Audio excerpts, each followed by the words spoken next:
And this is a dress, so you can see here that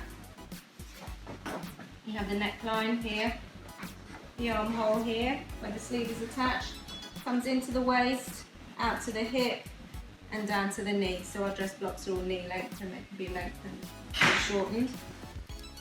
If you want A-line skirt, just keep it like that. If you want more flary, just slightly open this way and you will get more flary shape. So you just keep going around until you get 1 centimetre everywhere. And it's a curve here, so what you do, it's not curve, you do markings, so you pivot around, so you get the curve.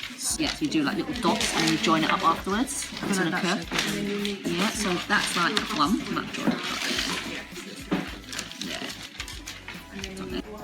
Your grain line runs parallel to your selvage.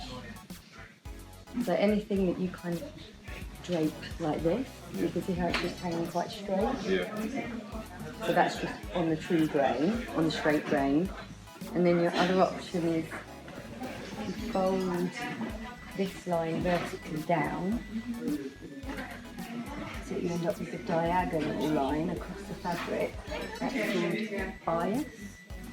And you can just see how it drapes completely differently. Yeah. It just hangs, it's got a lot more movement, it's more fluid.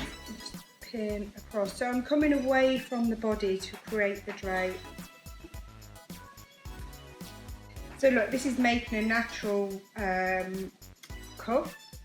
So maybe I'm thinking, okay, what will happen if I pleat that cuff here? So you can use things like pleating.